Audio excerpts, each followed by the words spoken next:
Coming up next on Access Framingham TV, the sights and people of Myanmar on Travels with Jack with guest Amy Dane.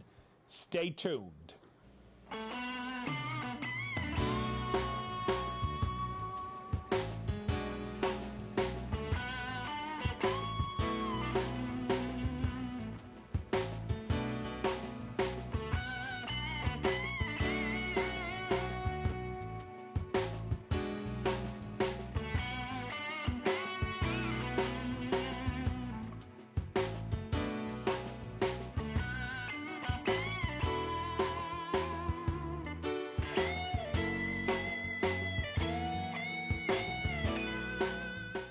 Hello, I'm your host, Jack Barron. Welcome to Travels with Jack. As always, please call our offices at Access Framingham Television if you're interested in being a guest on this show to share with the audience an experience of a recent trip, business trip, special kind of travel that you did, and we would love to have you as a guest. Today, and very appropriately, we're going to talk about what I always refer to as Burma. Some of you will know it as, Amy, how do I say it? Myanmar. Myanmar. Amy Dane, who has been with us previously and is, in my opinion, just a fabulous, interesting guest and someone who travels the globe. I just want to refresh your memory a little bit. Amy runs a part-time travel agency in Western Massachusetts, Great Dane Travel. She is also a Travel Companion affiliate and connected with the Museum of Fine Arts, where she does special programs, education, a myriad of things. Massachusetts educated, a graduate of Smith College and Williams College Masters in Art History. And I won't waste your time on all of that. Amy, hold up the newspaper and show the audience. Thank you. Myanmar. Bill, today I got an article that I'd been working on for a while on Myanmar. I worked on it after I took a trip there in February, and I kept calling my editor and saying, when am I going to see this article? And then I got busy over the summer, and I said, don't run it in the summer. I won't be around to read it. And sure enough, it's very appropriate today. I hope you can all look at it at masslive.com, Hidden Myanmar, or my name, Amy S. Dane, and take a look at my photography on this wonderful country and my comments on it. And the newspaper is the Springfield Republican. Okay, there we go. And Amy is going to share that trip with us, which couple of questions before Bill, our executive producer, starts running lots of photos that you're going to share with us. How did you get there? How did I get there? Why did I want to go there? Or how did I get there? You want to go everywhere. Okay, I want to go everywhere, yes. Well, I decided to take Singapore Airlines, and I was meeting a friend coming in from Glasgow. She'd been to Singapore a few times, but this was my excuse to go. I had never really gone, aside from visiting the airport at 2 in the morning to buy perfume and then leave again. So we just to note, everyone, it's a great airport in Singapore. Oh, fantastic. You could live. There was that show Tom Hanks did where he lived in an airport. Singapore is the airport you want to live in if you get stranded in an airport. But we spent several days having a ball there. We actually hooked up in Frankfurt and flew into Singapore together. And then from Singapore, we flew straight on to Myanmar, to Yangon, which was the capital and formerly called Rangoon. Thank you. That's what I wanted. Almost 20 hours of flight time, and they are 11 and a half hours ahead of Eastern Standard Time. Okay. You can't go much farther. All right. So it was quite a hike to get there. It was a hike. The airport there, was it a modern airport? It was. It was. Oh, all right. I'm a little surprised at that. It was. And in fact, I'll talk about this more as we go along as well, that I think the country was a lot more advanced and modern than I had expected all the way around. And we were very pleasantly surprised. In fact, I didn't expect much. I expected very basic and primitive, and a lot of times I was quite surprised. Now, I'm going to take a little bit of liberty here. Please, to our guests, you don't have to call and yell and scream at me. I'm just trying to explain this as I understand it. They have had a military junta Yep. ruling for how many years? General Nguyen set up his military regime in 1962. And shortly after that, all political parties were banned, and he was the boss, and that's the way things were done. And it's been that way up until very recently. And when I say very recently, I literally mean I came home the end of February. In March, they had elections, and they started a civilian government all of a sudden. And economically, they were at one time the largest rice exporter In the world. in the world, And a very wealthy country. and a very wealthy country. very well-off country. And under a collectivist military junta, they are now virtually bankrupt, except I do remember reading an article that I think one of the generals had a big wedding for his daughter, and I think she was wearing a 50,000 carat diamond necklace. Interesting how that happens, So isn't it? somebody benefited, although the people Yes. are now poor. The people are poor. They're quite impoverished, more or less. The rural parts of the country, as you'll see, are just back in time. Yes. So now, of course, they are hoping to get some more foreign investment. Because they've stolen all the money they could locally, so now We've all put sanctions on them. The only investors they've had pretty much have been the Chinese on a fairly small scale, but they do need income. They need help. They need aid. They've actually just gone to the IMF. And so Obama is looking at this as the opportune time to go in, now that they've made a few small concessions, to go in and see what we can do. and they have allowed, how do I say, the Nobel Prize winning, Aung San Suu Kyi, Thank who you. was head of the opposition party, the National League for Democracy, was put under house arrest for the first time back in 1990. And she'd been in and out of house arrest for years. In fact, she won the majority like of by votes. dieting, I'm in and out. Yeah, in and out, in and out, exactly. So in 1991, she wins the Nobel Peace Prize, which came with a sum of money that, believe it or not, the government expected her to pay taxes I on, believe it. even though she was under house arrest. So they have actually made some overtures to her, and she's now going to start to come back to the forefront. And we'll see. We all have to see how this plays out. Yep, and Secretary of State Clinton was there recently. Just came home, finished her visit on Friday, and this is the first time we have sent a Secretary of State to this country in 50 years. So this is quite momentous. So this is an opportune time for our viewers to see some of the pictures and have Amy explain, what she can. Now, let's start with where it's located. I really think that's the best thing to do Okay. because so many people have never heard of the place, let alone know where it is. So you'll see that lovely purple section over there. It's quite large. And Bill, Jack, it has 1,200 miles of uninterrupted coastline there Really? on the Indian Ocean. This is what? Now here, this is interesting. Now that we no longer have this military regime, I'm standing on the 6th floor of my hotel looking down, and you can see the empty army barracks.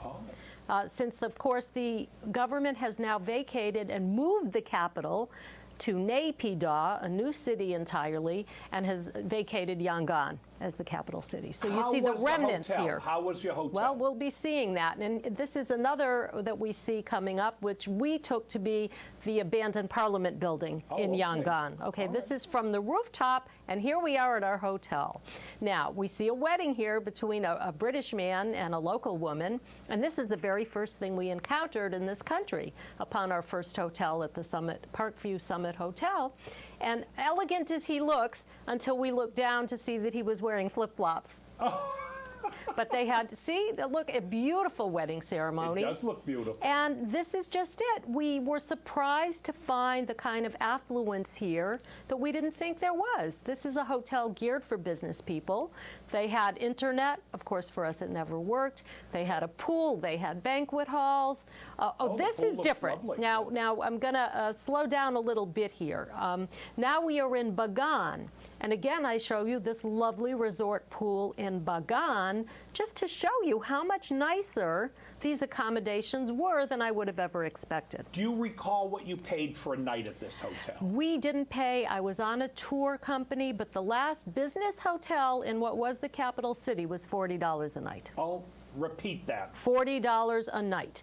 Now, at Wow. this lovely site here at the hotel, I was quite ill one day and stayed back, and for a half an hour, I had my hair washed with a head massage that was unbelievable for $5. So these are 1962 prices.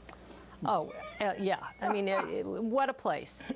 And this was our accommodation here on Inley Lake, although I must say, what you see there in the corner, that great big building, had the dining hall, and we'll take a look at that. And we stayed, if you continue, to these lovely little bungalows on stilts on the lake, and they Now, were this just looks charming. very much like you would see in the Tahitian Islands. I'm going there in March, so I'll let you know. Well, just so you know, that's what they have. They build the Yep. hotel rooms on the stilts, and in some of them they have clear glass floors. Oh, nice. So you can look below and you can see some of the fish running around. And Well, these weren't fancy, but they were cute, and we had bug nets on them, and they were just delightful, and the view couldn't be beat. And there's the dining room there. It almost reminded me. camp. Looked like, yeah, camp is right, or Hogwarts, exactly. And those are our little bug nets on the beds in the bungalow. And there, of course, is just a beautiful romantic shot of this complex in the evening. And this is another resort we stayed in, the Sunny Paradise Hotel, and boy, was this paradise. Now, it was here that I had a $20 Thai massage for 1 hour. And this little Thai girl jumped on me, used her whole body on my body, pulled me, pushed me, poked me, and I was afraid to open my eyes. Now I wanted to just tell you that what did surprise us were all of the cottage industries that we saw. Okay. All over. And here you see sculpture, most of which is religious, making the Buddhas, lots of textiles, and those puppets, So they by the are a way, Buddhist are wonderful. country. They are a Buddhist country. unlike Malaysia, which would be That's right. Muslim, which would be near there. Right. Thailand, one of its other neighbors, is also Buddhist. Yep. And then, of course, China is a variety. Right. It's overwhelmingly Buddhist. And here, again, textile and the fashion. I love those fashion pictures shown in the textile shop. Bronze casting was another skill that they had. And here we are going up and down the lake looking at these things. Silver, making silver jewelry. Oh, really? Okay. Yep.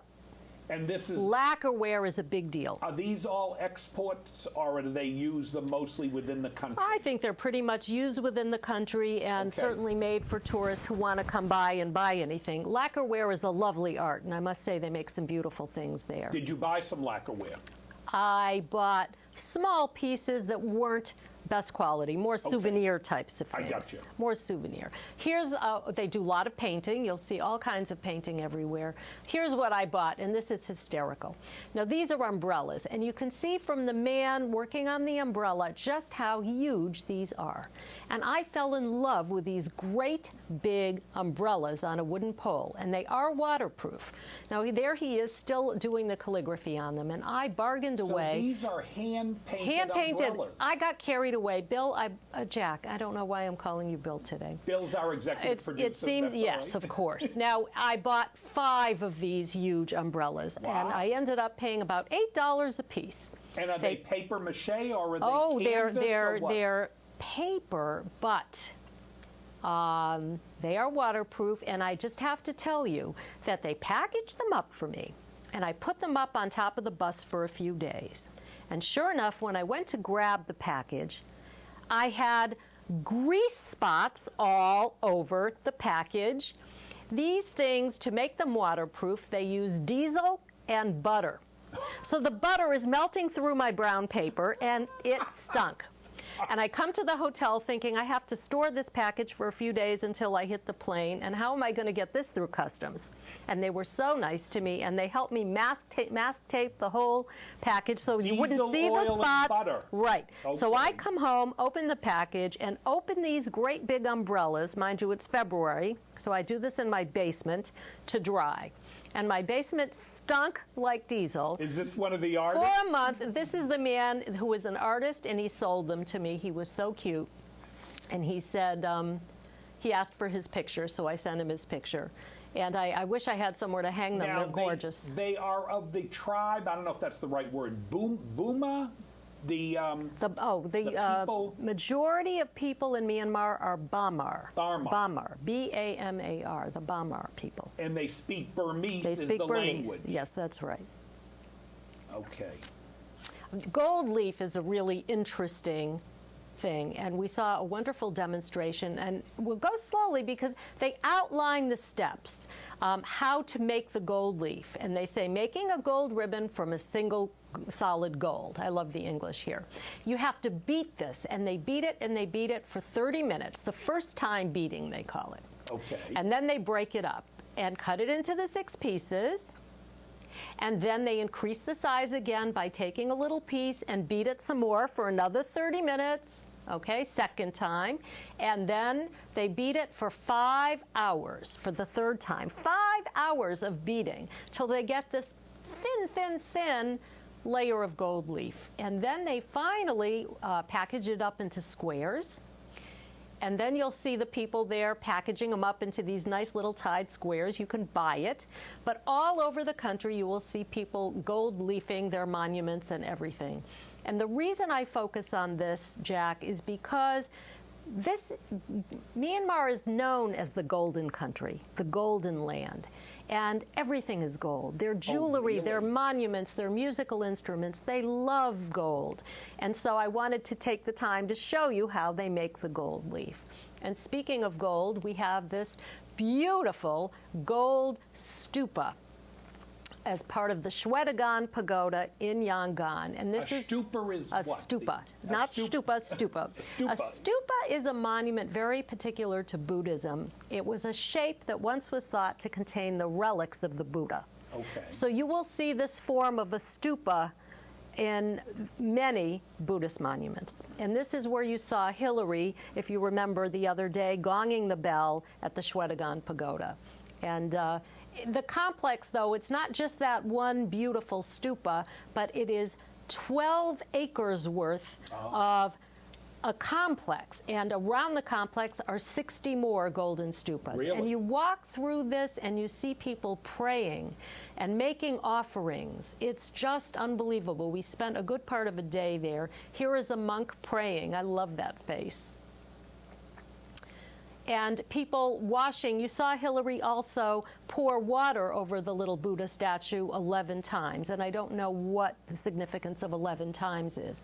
But as you walk through, you see people like this sitting, praying, making offerings, and it's just a beautiful thing to see. Chanting.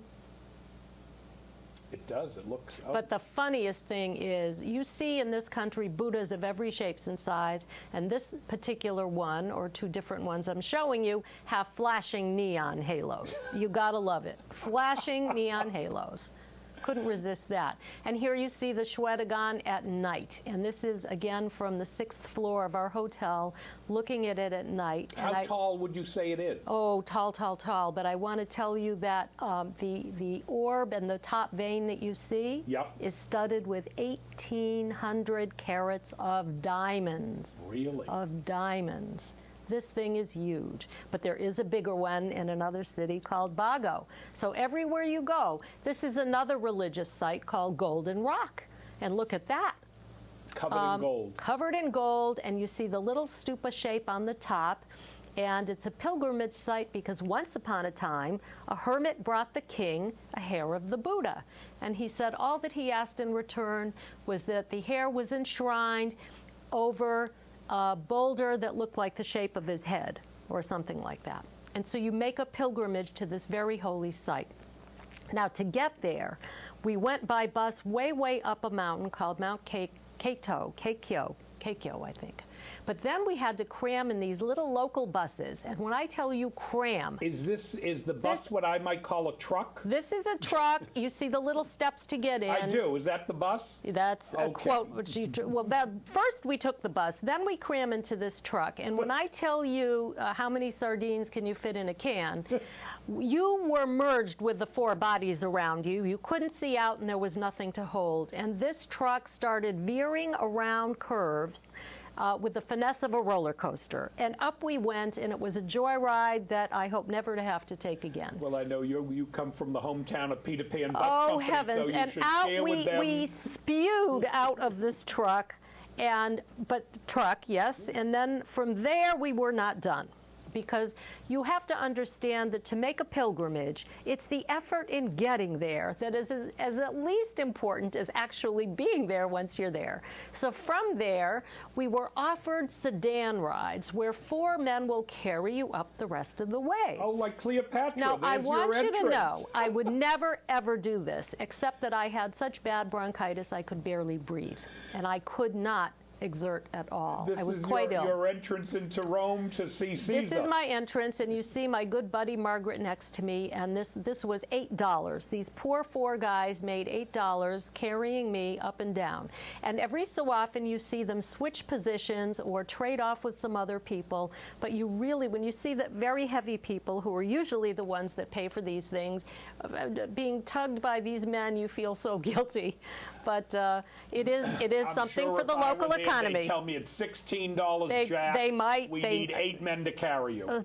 Could be. These are more monks. Here you see the monks praying at the Golden Rock. Yep.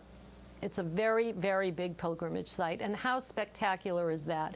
You just think one big blow of wind, one big puff, and that thing would go over. No, it looks tremendous. It's gorgeous. Now, the other site that is very important religiously is Bagan, or sometimes you'll see it spelled with a P as Pagan. And again, this is acres and acres of over 4,000 stupas. And this is probably one of the most famous sites in the country. And the whole place is, I said if I could rename this country, I would call it Stupaville.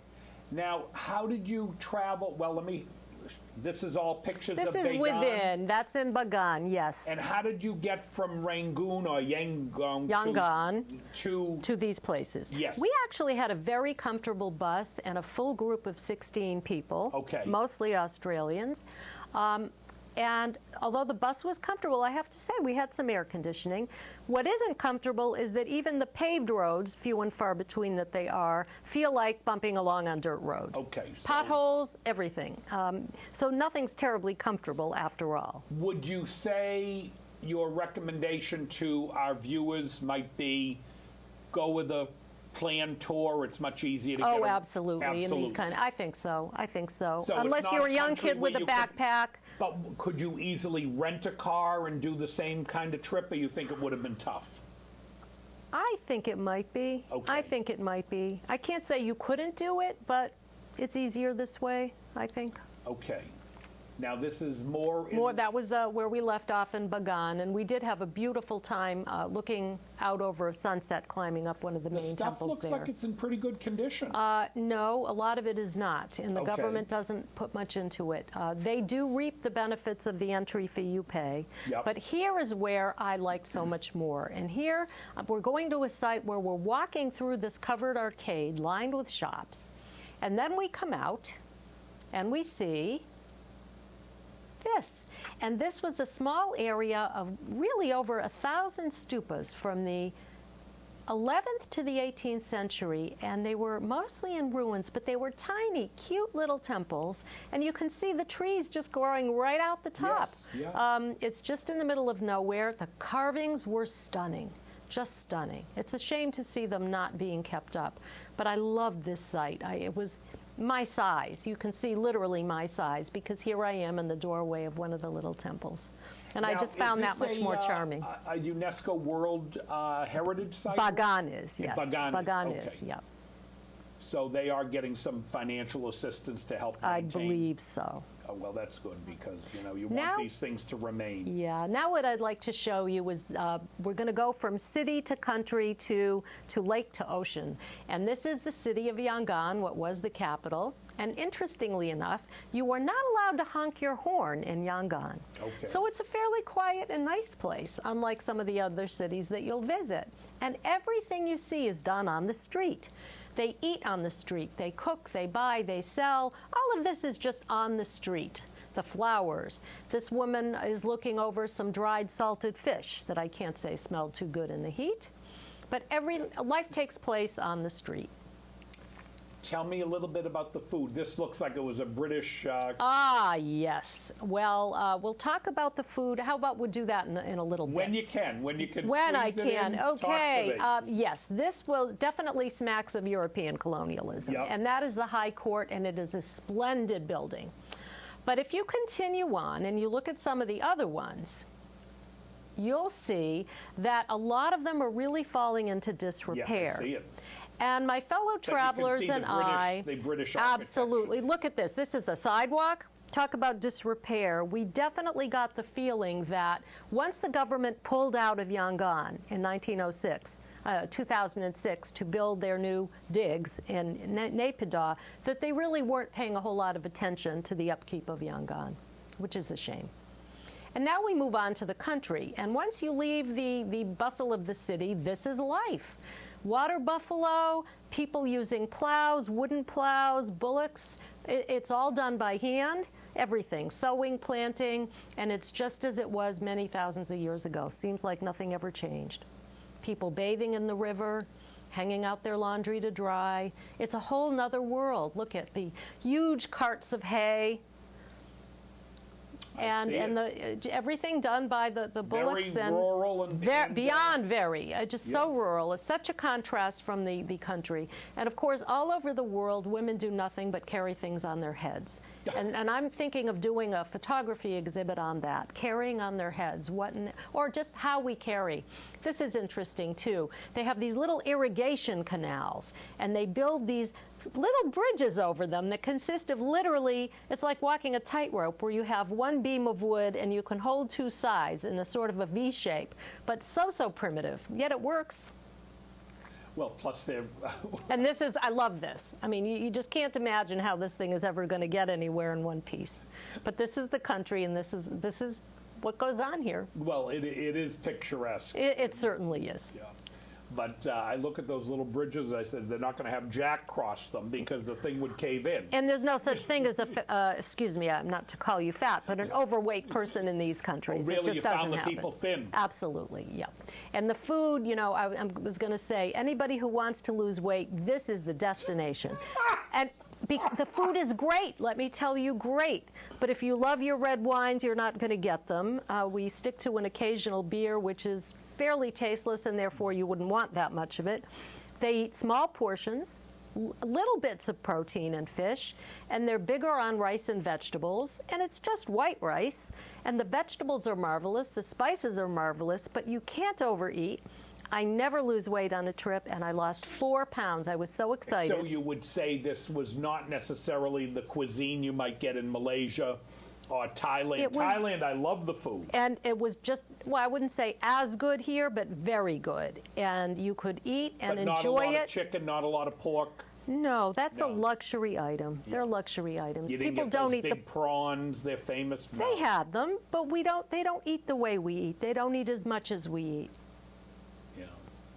These are the fishermen. And here we are. I loved it. As I said, 1,200 miles of uninterrupted beach. So I walked for 3 hours before I just got too hot.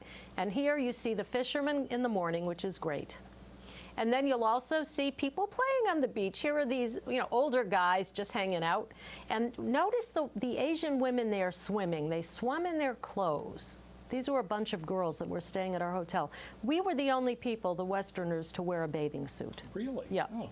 And you see people selling on the beach, the rubber tires and this woman with her food on her stick.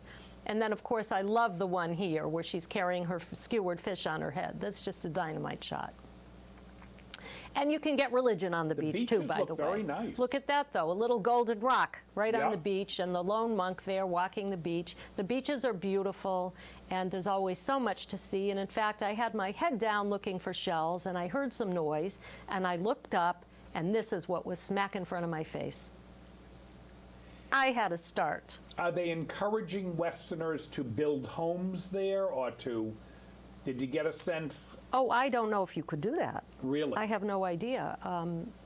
I can't imagine the government would, maybe now. But anyway, this is the little main drag near the beach. It was a dusty road full of cute little shops, and this is just how it looks. Bananas hanging, fish drying, the dried salted fish here. And of course, any seaside resort, you make things with shells, just like we do here at home.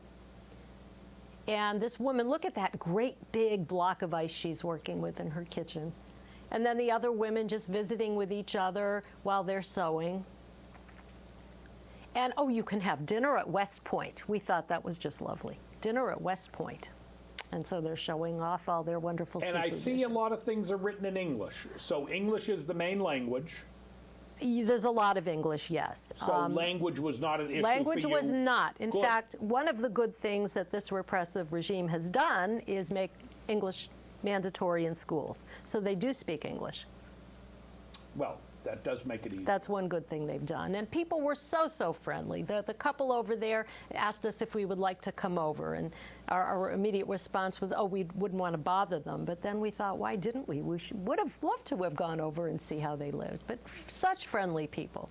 So friendly. And these little girls, we were just playing with them. The one with the big smile was full of smiles. It was fabulous. And her little friend refused to crack a smile until finally, I got this picture. And I wasn't going to leave until Now, I made that girl what smile. did she get painted on her face? Aha! They wear this makeup. Men and women both, and it's from the bark of a tree. Okay. And it's very good for your skin. In fact, it's used in skin products. So not only is it good for the skin, the idea is that it's very light, and it lightens your face. Because to be dark means that you have been working in the fields. You're a peasant. So it's desirable to look white, which is why very often you see Asian women covered up and they don't want the sun. In this case, that lighter makeup is a sign of beauty. Oh, interesting. And now we move from the beach to the lakes, and we went to two very wonderful lake areas. This one on Tangamon Lake, where you see this very famous long bridge. It spans 1,300 yards, and it has over 1,000 teakwood posts. Really? And of course, the joy of it is trying to get your pictures at just the right moment when you get people in between the posts like those. And we went through canoes on the lake looking at the bridge over sunset. Now here we're in another area called Inle Lake, a very large lake where we would go around in little boats like this. And you literally are going through people's backyards. But notice here we have what we call the floating gardens. And they're staked with bamboo poles to the bottom. It's a fairly shallow lake. And they can even grow tomato plants on these weeds. Yes. They have a whole ecosystem here that's fabulous. And you watch people with their potted plants and their laundry. You just sort of go through their backyards on the water and they wave to you. There's a monk with his alms bowl. And it's just delightful. God, you're so knowledgeable on all And this is marvelous. We took a walk, and this young woman was making, you see her flipping these rice pancakes. So thin, we couldn't believe how she didn't break it. Well, she must have worked at the gold leaf plant translucent, previously. exactly. So she's working away. We can't even get over it, how she could manage these things. And then she puts them outside to dry. Okay. And then you get a bin of a whole ton of them, and they are just beyond paper thin. Now, what do you do? Eat them like a potato chip, or are they use them to roll things We didn't eat them. in? I think they did use them to roll things Okay. in, but so thin, I don't know how she worked with it. Yeah. And as she is working, here's Grandma and Grandpa, and you've got to love those faces, don't you? My favorite thing to do is take pictures of people. People's faces tell you everything about them and everything about the country. And although everybody loves charming kids, there's nothing like the face of someone with age. Now, something here on Inle Lake, these are the Intha tribe fishermen. And they're famous for their one-legged fishing, where they use one leg to row and one hand to arm the pole, and the other hand to vertically put down this cone to trap their fish. Okay. And it's something you'll never see anywhere else. It's special. The Intha tribe. And another tribe. We see this in This Africa, is controversial. too. Well, that's yes. Yeah. I'm not sure if it's exactly the same custom as it is here, but traditionally for the Padwang tribe, they put a very heavy brass ring on a young girl's neck, and they break the collarbone and separate the shoulders from the neck, which elongates the neck. They'll take off the initial breaker ring, I'll call it, and they start putting on these decorative ones that stay there. They're up to 16, I believe, and they stay. Now, this is something that is supposedly optional, that at about age 16, the village and the parents and the girl, decide whether or not the girl wants to do this. Now, the guidebooks are adamant that this is abuse, that this is definitely a form of abuse, and these women are simply used for tourist dollars. Our guide was angry about this. He said, your guidebooks are wrong. This is tradition since the 15th century. It's optional. Nobody's forcing this. I don't know what to tell you, except that the only time that was the only time I saw these women, and they were specifically in a weaving shop there for us to take pictures of. So, and they asked you for a donation, I'm assuming. I think they figure you're just going to buy something anyway, okay? But now we get into some kitschy things in this country, and this is a wonderful little place called the Jumping Cat Monastery, because it has a long tradition of when the monks must have gotten bored, they would teach cats how to jump through hoops. Oh, really? And that's what they did. And so nowadays, as tourists come in and out, they're happy to show you the cats jumping through hoops. See? Oh, I see. And it's a tradition of this particular monastery. But what was even weirder about this monastery was that you see this monk here with a baby doll next to him. Yes. And I said to our guide, what's this all about? And he said, well, maybe if your kid is sick and you want a prayer that she should get better, you bring in a doll. Sort of as an effigy maybe, or a substitute. I just thought it was the strangest thing to see this old monk sitting there with a doll. Now, the monks, if I'm not mistaken, have been very active in trying to bring democracy to the country. They have, and of course in 2007 there was a very big suppression of a monk uprising that caused worldwide attention. Yes. Yeah. But we'll go back to kitsch now and take a look at that. What I say bigger isn't necessarily better. This is in Bago, and this Buddha is 53 feet high. Wow. And about 108 feet long or something. It's a cement covered with gilt, and it's just, I think, the ugliest thing I've ever seen in my life. And there are the feet, and there's the head, but this is the one I liked. If you go and you just stand at the right angle for the sun, you can watch this Buddha achieve nirvana, enlightenment. You see that golden glow right over the head. So we got a real kick out of that. And this Buddha is all cement, painted. All cement, painted. Huge. And this is a funny, I thought, where the women would put their hair up with a comb. I just got a kick out of that, too. And look at that face. And you cannot escape Valentine's Day, gentlemen. Oh, okay. Even in Yangon, you are expected to buy your beloved flowers for Valentine's Day. Okay. So that surprised me, actually. I see, February 14th. That surprised there it is. me, yep. Romantic evening with your Valentine. Yes, so don't think you can go to Southeast Asia and get out of buying a present.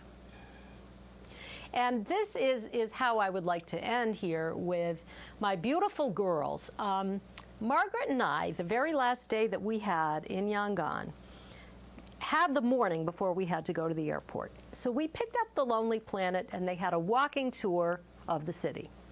And we started. And these two little girls came up to us, and they didn't speak English, and they followed us. And they kept following us. We couldn't seem to shake them. And then we decided, oh, what the hell. And so we brought them along with us, and I particularly loved the little one there. And we just enjoyed them. And we went along, and you see, of course, they're wearing that makeup. And we took them to this hotel. The Strand Hotel was from 1914, the old colonial hotel, and it was very interesting because when we went into this hotel, the girls seemed to know that they were not allowed inside, and they waited on the step. And I took their hands and I brought them in with us. And I felt so strange because this is their country. And I felt like without me, they would never be allowed to go in this place. They would know that this was off limits to them. But this was the gift shop there, and they begged me to take their picture in front of this wonderful wooden Buddha with the necklace. They were so excited, and they were loving us, and we were loving them. And then we went into a Hindu temple with them, and so I took this picture. Oh, so there are Hindus there as well? There are. There are. And these girls, we fell in love with them, and we would buy them little trinkets on the sidewalk and some Valentine cookies. And then we went into the great big market there, and I wanted to buy each girl a little outfit. And they had some shabby clothes on, and I bought them each these outfits. And they were so happy. And then one of them, the poor thing, she kept saying shoes, shoes. And I thought to myself, yes, they have a lot of shoe stores in these places. But what she meant was that her little flip-flops had broken, and she needed shoes. So I thought, oh my gosh. So you were mom for a day. I was mom for a day and loving it. So I found her some new flip-flops, and lo and behold, it wasn't fair to the other girls, so I got her some flip-flops. And I bought those two little outfits you just saw, and these two new flip-flops for $12. All of $12. And they had, at the time of their life, I gave one of them a Coke. I don't think she knew what Coke was. She looked at it like, what is this? And then it was time for us to jump in a cab and leave. And of course, they couldn't wait to get in the cab and see where we were did going. They have regular taxis, or they have did. The rickshaws that pull you? They have both. Both. They have both. And I told the cab driver that he had to tell them they couldn't come. And it broke my heart, and I gave them big hugs.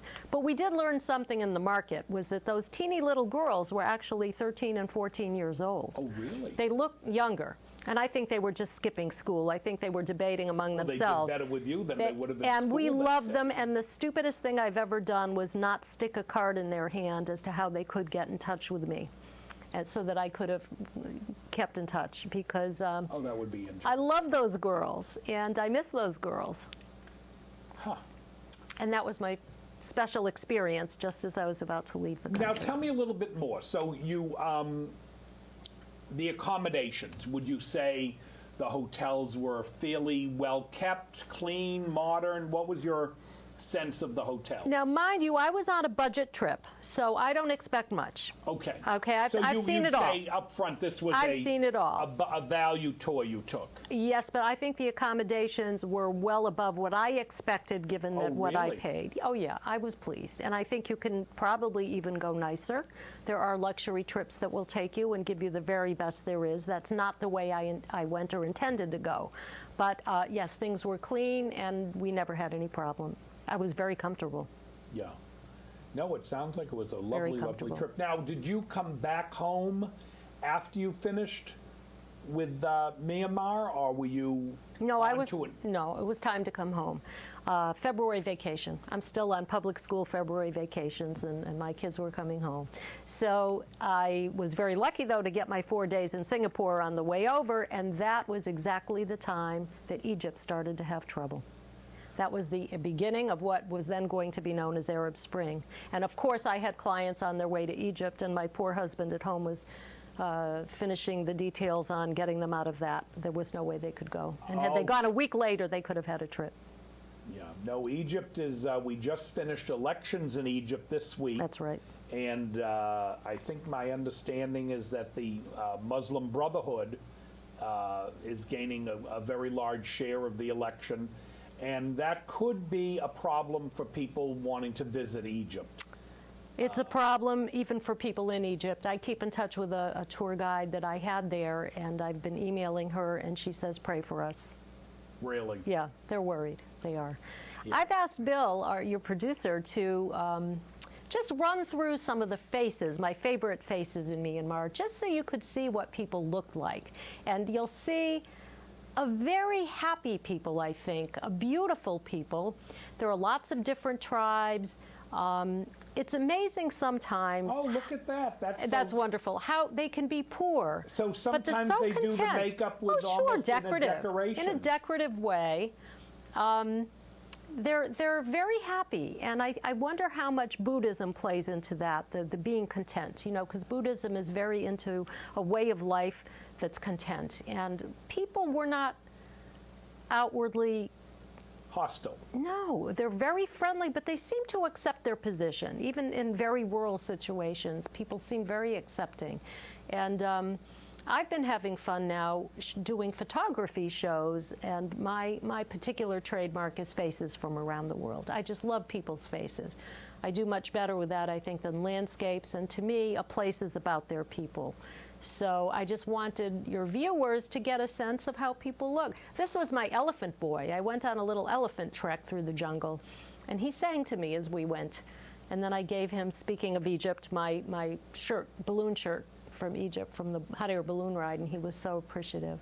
And these are the Shan people who you'll see will throw these colorful rags around their head. It's wonderful that you have such a good memory for the different tribes. And there are many, many. I'm very impressed with There are that. many, and a lot of them also are up near the Thai border. We didn't go any further north than Mandalay, but it's quite a large country. But the people are fantastic. He looks like Hugo Chavez from Venezuela.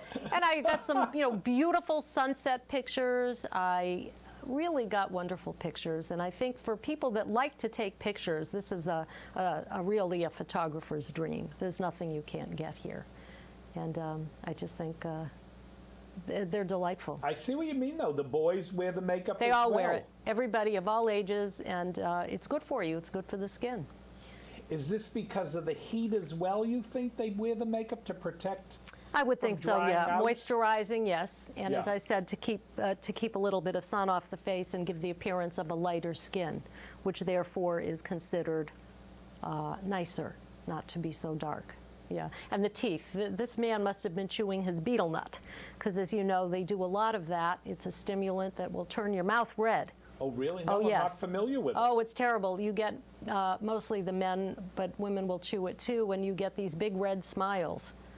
It's just horrendous. And they're talk about a beautiful smile. The betel nut has a little bit of a... It's like our coffee. It's a stimulant. Oh, okay. But apparently they chew it. It tastes disgusting. So you spit it out on the ground, and ultimately, if you do enough of it, it will stain your teeth red. Now, do they still have a rubber business in the country? Or? I don't know. I know Indonesia always did. Yes, no, I know. Indochina, I know say. Years ago they did have a big rubber export. Nothing that we heard of. Okay. Very low on industry.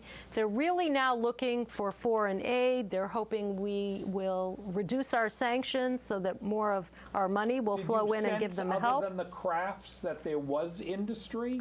Very little. Our Really? guide told us a little bit of Chinese investment, not much. As you know, it's been in the news that... So it's mostly an agricultural base. Very much so. Very much so. But they really do need help, and they are reaching out by trying to show us that they can make their government perhaps a little less harsh. And we're saying to them, when we see results, we will be willing to work with you. So that's very encouraging all the way around. I love when they do the makeup with the leaves. And Yeah, it's pretty. This is the Shan tribe. I've never seen anything like that. Yeah, with those wonderful, they'll take a rag and throw it around their head, and it just looks so good. It's wonderful, isn't it? Yes. These are the people around the Inle Lake. Oh, no, these are great photos. I tend to come home and categorize my photos, and I did a file on sunsets, faces, worship, all kinds of things, and I do. And it looks like most of these people didn't mind allowing you to photo. No, they're very happy to have pictures taken. I had no trouble in this country taking pictures. I'm trying to decide. They really don't look, most of the folks do not look like Thai. No. And they don't look Malaysian. They don't look Cambodian. They, have their own specific look. They do, don't they? Yeah. And I'm not that familiar with people from there, so.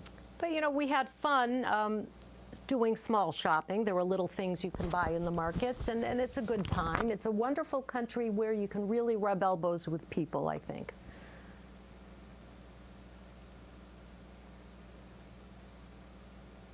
That's sweet. Yes. No, they do. They seem very happy, the photos you took. But if one does want to fly Singapore Airlines and your route is such that you can do that, I highly recommend a few days in Singapore on the way. Although you have to, of course, understand that the prices in Singapore are so outrageous, your budget has to accommodate that. And I can never forget that when Singapore is building a new casino, or they just built it or something? There's a... Oh, they've just built an unbelievable new hotel called the Sands Hotel, Marina Sands.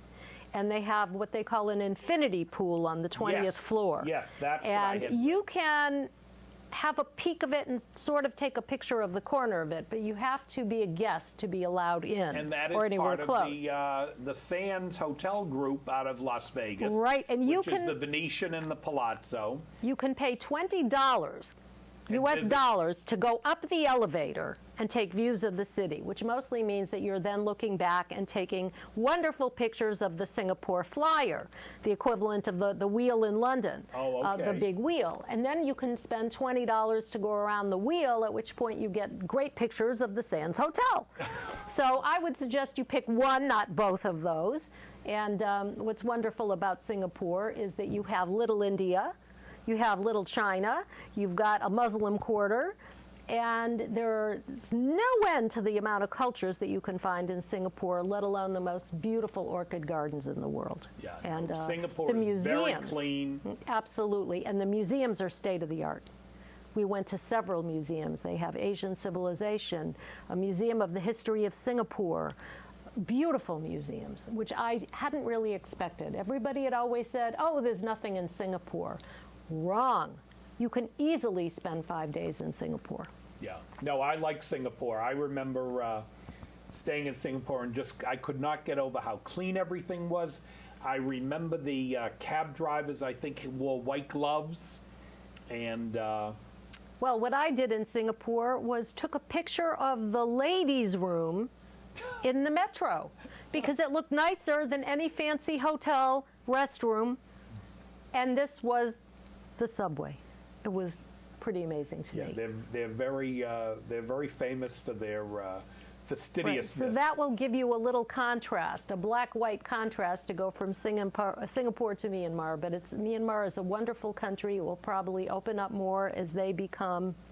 If they ante up to what they say they'll do. You certainly piqued my interest today with these photos. It's somewhere I would very much. Like to go to. It'll be interesting to see what happens, as you say, with the politics if they open things up. That's right. What are you planning? What's on your horizon for this year for travel? Well, interestingly enough, or maybe not so interesting depending, but I've never been to Tahiti. Oh. And I'm going to be spending the entire month of March in Tahiti. I'm going to be backing up 2 cruises. One is 2 weeks on a working freighter through the French Marquesas Islands. I'm not working. And then a few nights in Papeete before the second cruise, which would be the Paul Gauguin through the Cook and Society Islands. Yeah, my son was just on that for his honeymoon. Wonderful. And they had a wonderful time. They're still married. Oh, there you go. There you go. Well, I'm looking forward to bringing my Kindle and looking at gorgeous blue water and reading and reading. Yeah, and they I said want the beaches were magnificent. I'm hoping they are, but I'm also hoping that I can find more out of Tahiti so that I could actually make a talk, because I love to give my talks on Tahiti, not just a beach. So now I have to see if I can do that or not. Well, you'll see the other islands. Absolutely. Moorea you'll be in. Bora Bora. Bora Bora. Rarotonga, is it called? Yep. In the Cook? Yep. Look at that woman. Isn't she fantastic? With her teacup. All these photos, I am very impressed with the... I think it would be interesting, too, if you did a photo thing on women and what they wear on their heads and carry on their heads, the like carrying, you mentioned earlier. Absolutely. I'm really thinking about this. And believe it or not, I just came back from Madagascar, and this is one country where men also carry on their heads. And that, I have to tell you, is rare. Did you find things were a little more settled? They had been having some civil war issues there. We were down south. We had no problem at all. I asked my guide, why are we just down south? First of all, it's a very large country, and he felt that more interesting sites were down south. I don't know, but certainly we saw plenty. I went for lemurs, and I was not disappointed.